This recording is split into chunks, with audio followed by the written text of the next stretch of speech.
according to Mark. Glory to you, O Lord. Jesus and the other disciples went on and passed through Galilee. He did not want anyone to know it. For he was teaching his disciples, saying to them, "The Son of Man is to be betrayed into human hands, and they will kill him. And 3 days after being killed, he will rise again." But they did not understand what he was saying and were afraid to ask him. Then they came to Capernaum. And when he was in the house, he asked them, "What were you arguing about on the way?" But they were silent. For on the way they had argued with one another about who was the greatest. He sat down, called the 12, and said to them, "Whoever wants to be the first must be last of all and servant of all." Then he took a little child and put it among them. And taking it in his arms, he said to them, "Whoever welcomes one such child in my name welcomes me. And whoever welcomes me welcomes not me, but the one who sent me." The Gospel of the Lord. Praise to you, O Christ. You may be seated. Well, speaking of children, we have a few things to take care of this morning. Today is the day that we are giving prayer pillows to our 3-year-olds. So, Anne, Kirsten, and if your moms or grandmas want to come up with you, you are welcome.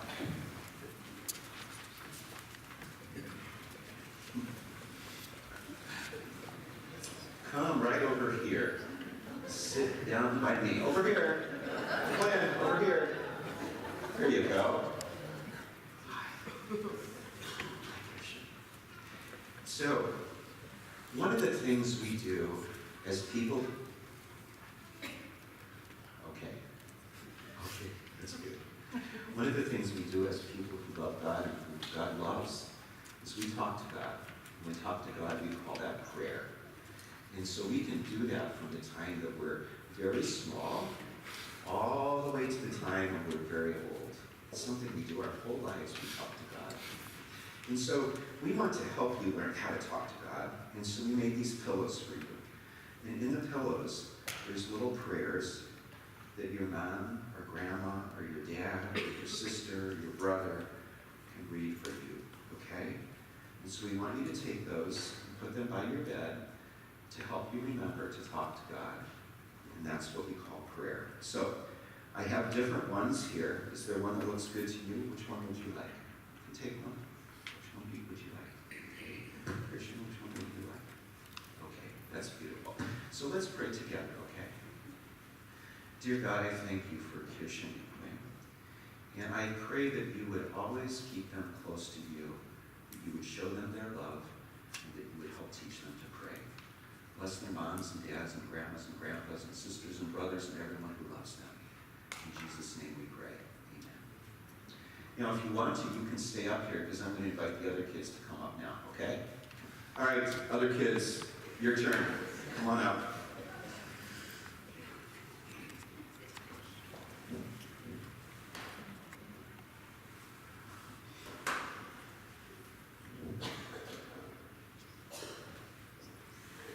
All right, I'm going to sit there, and I want you to sit down on the ground so I can see your faces, okay?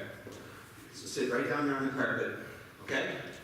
Everyone, right down there. You too.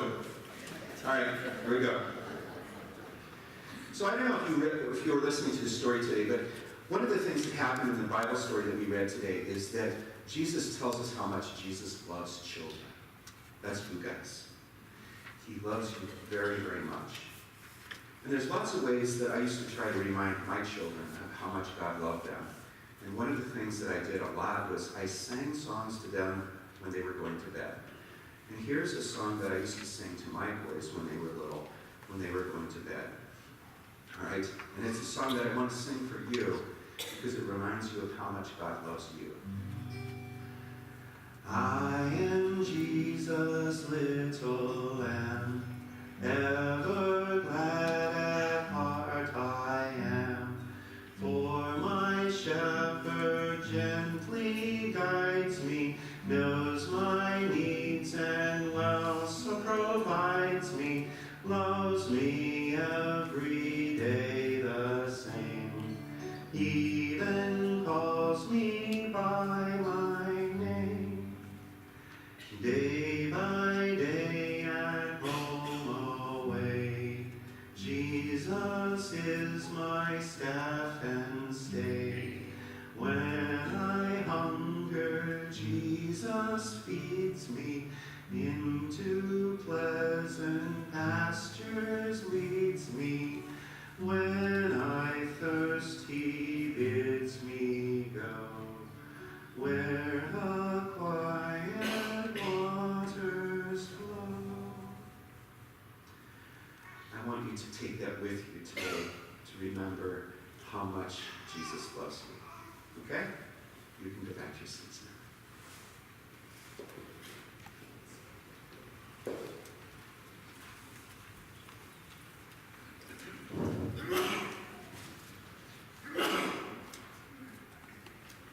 It was on a train platform in central Italy. I don't even remember the name of the town.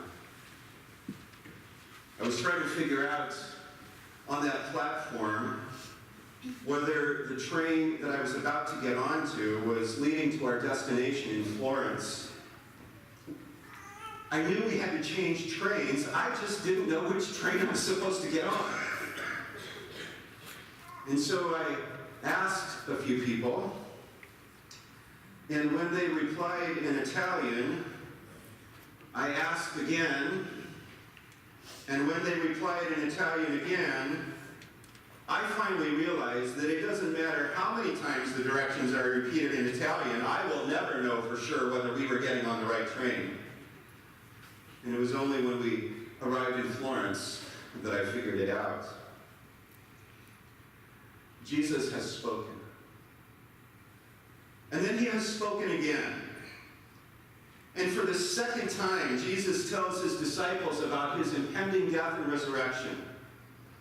The Son of Man is to be betrayed into human hands, and they will kill him. And after 3 days, and 3 days after being killed, he will rise again. And for the second time, for the second week in a row, if you will, the disciples are clueless. For us, this is 2 straight Sundays of hearing Jesus' prediction and listening in on the disciples' nearly complete lack of understanding. Sometimes things sink in a little better when we hear them the second time, and sometimes not. The hard word was not sinking in for the disciples.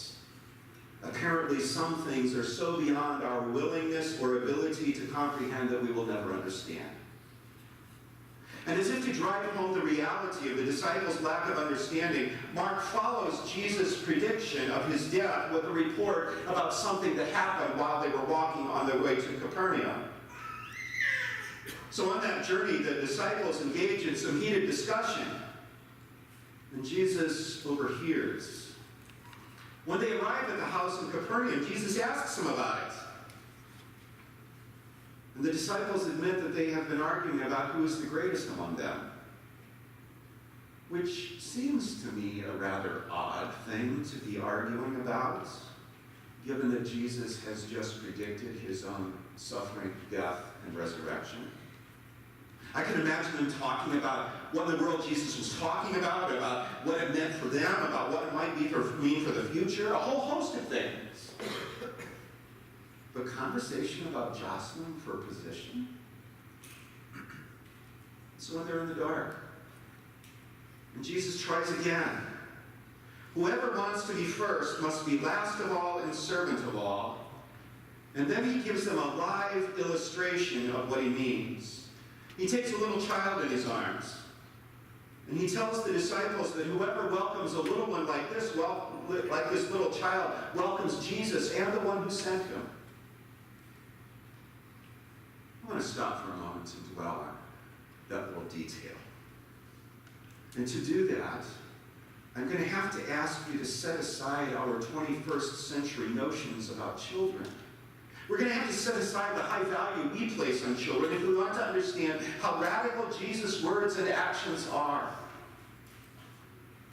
See, children in the ancient world had no rights, and they were seen more as a pest than anything to be doted over. They were considered to be physically weak burdens on society who had little value in the wider life of the community. You may remember that in Roman culture, it was perfectly acceptable for you to abandon children you didn't want anymore. And what's more, children did not casually hang out with adults, which means that the crowd that Jesus gathered to himself was a pretty eclectic bunch, especially when you consider that they were in a house in Capernaum, probably where Peter lived with his wife and children. And in that room, children were present among the adults. Jesus' crew included children. And he not only welcomed them there, but in this instance, he included that child in his ministry. They were part of it all. In fact, some scholars speculate that the child that Jesus pulled to the center of the disciples was a child from the streets, one who begged. You see, Jesus always seemed to be around people that others avoided.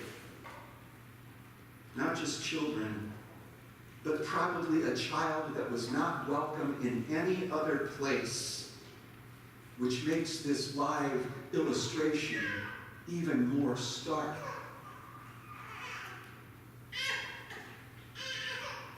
I suppose you've heard plenty of sermons that denounce the disciples at this point. And truth be told, I've probably preached my own share of them. But the older I get, the more grace I have for these poor disciples. Of course they didn't get it. I'm pretty sure I would not have either. They began following Jesus with the understanding that he was the Messiah, and they had a particular vision about what Messiah was going to be like. And if it meant anything at all, it meant not only that Jesus was going to be a winner, but they too were going to be winners because they were following him. And then Jesus puts a child on his knee and says, "Whoever welcomes this one welcomes me and the one who sent me." You see, with Jesus, it was this child that became a symbol of greatness. So the greatness is not about power or wealth or fame or all the rest. But greatness is about how much we share with others, how we take care of others, how much we love others, how much we serve others. Imagine that kind of world. Imagine if people were regularly trying to outdo each other in deeds of kindness and service. The definition of greatness that Jesus offers is crazy, because it is so completely and utterly countercultural. He calls us to imagine that true greatness lies in service by taking care of those who are most vulnerable, those who have no influence or power, those who the culture is most likely to ignore, the little child, like the one that he drew to himself. You see, Jesus does not invite us into a race to the top, but to a race to the bottom, to see who needs our care.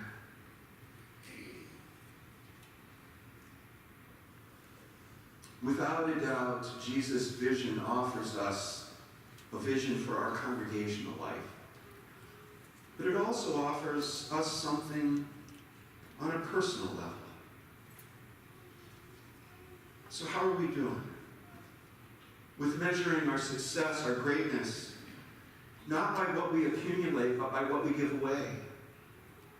Not by the influence we wield, but by the service we offer. Not by accumulating more, but sharing what we already have. Not by being first, but by working hard to make sure that others move ahead.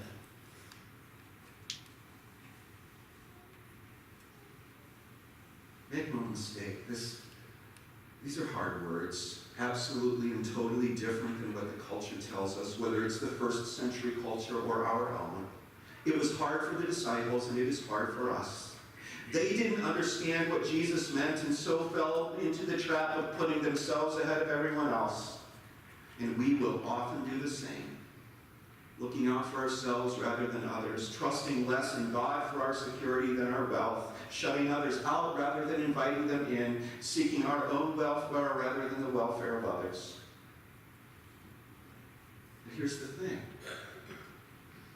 The road the disciples are traveling with Jesus, when they fall into their petty arguments about who is the greatest, is the road to Jerusalem. Even while his disciples misunderstand, don't believe, or just plain ignore what Jesus is saying, he is walking the road to Jerusalem and the road to the cross in order to willingly sacrifice everything for them and for us.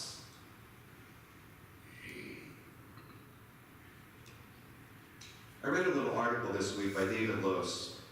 He used to be the president of the Lutheran Seminary of Philadelphia. Now he's a pastor of a large congregation in Minneapolis. And in his little article, he writes about 3 short prayers that pretty much summarize the Christian life. And they strike me as something that is incredibly helpful as we consider this teaching of Jesus this morning. The first prayer is in response to Jesus' countercultural command that the first be last and that true greatness lies in service. And the prayer is short and simple. Lord, help us. The second prayer comes when we fall short of our ideals, giving into insecurity and fear and looking out for ourselves first. Lord, have mercy. And the third is when we realize that even as we fall short, yet Jesus still died for us, still lives for us, still loves us more than anything. Thanks be to God. Jesus does not give up on his disciples, not then and not now. And Jesus still offers us a vision of a different greatness that can lead us to imagine and work toward a whole different world.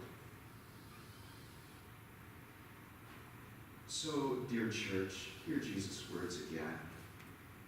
Know that those words are still directed with grace and mercy towards his disciples, both those gathered around him in that house at Capernaum and those gathered around him in this house here this morning.